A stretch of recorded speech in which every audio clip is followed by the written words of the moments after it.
BJP के विधायकों में खलबली है, भगदड़ मची है, कोई सुनने को तैयार नहीं है। बीजेपी के लिए मुश्किल आ खड़ी हुई है, सत्ता जाने का खतरा भी मंडराने लगा है। हालात तो ये हैं कि बीजेपी के नेता कह रहे हैं कि मेरे कहने पर बीजेपी को वोट मत देना।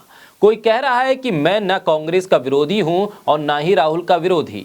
संगठन वाली पार्टी का संगठन बिखरता सा जा रहा है, यानी कि बीजेपी के लिए मुश्किल बड़ी है 2024 की राह में। बोलता हिंदुस्तान पर मैं हूं आपके साथ मिर्जा शाकिर अली बेग। त्रिपुरा में सत्तारूढ़ बीजेपी को लगातार झटके पे झटका मिल रहा है। अब पार्टी के विधायक दीपा चंद्र ने भी इस्तीफा दे दिया।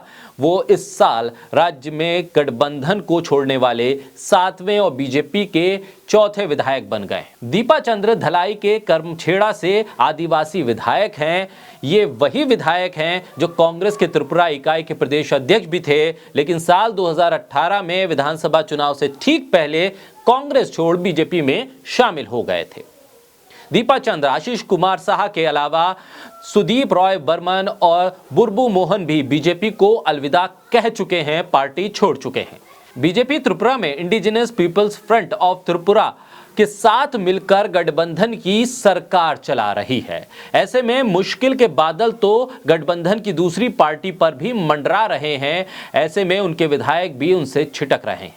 बीजेपी सरकार में साझेदार Indigenous Peoples Front of Tripura के 3 विधायकों ने पार्टी को अलविदा कह दिया है। इन विधायकों में धनंजय त्रिपुरा, वृषकेतु देव वर्मा और मावेर कुमार का इस्तीफा भी शामिल है। त्रिपुरा की मुश्किल तो बीजेपी के लिए एक तरफ है, तो वहीं मध्य प्रदेश में भी बगावत हो गई है। लोगों का वोट मांगूंगी, मैं वोट में कभी नहीं कहती हूँ कि लोधी हो तुम भाजपा को वोट करो। पूर्व मुख्यमंत्री और बीजेपी की फायर ब्रांड नेता उमा भारती ने कह दिया है कि मैं नहीं कहूंगी कि बीजेपी को वोट दो।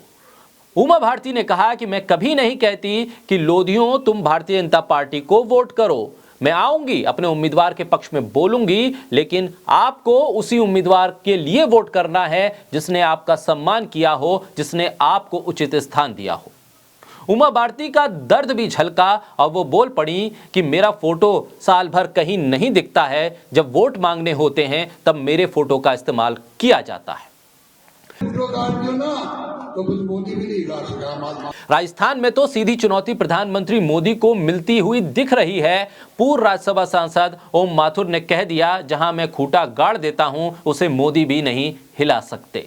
ओम माथुर ने कह दिया कि मैंने जिसका टिकट फाइनल कर दिया है उसका टिकट तो पीएम मोदी भी नहीं काट सकते हैं। चुनौती तो हिमाचल में भी पीएम मोदी को सीधी मिली थी, जहां बीजेपी से बागियों ने पीएम मोदी की भी नहीं सुनी थी। पीएम मोदी के फोन पर बात करने के बाद भी वो चुनाव लड़े थे, लाख मनाने के बाद भी नहीं माने थे। नतीजा ये हुआ था कि हिमाचल की सत्ता बीजेपी के हाथ से फिसल गई थी। बाबूजी धीरे चलना, चुनाव में जरा संभल के, बड़े धोखे हैं इस राह में।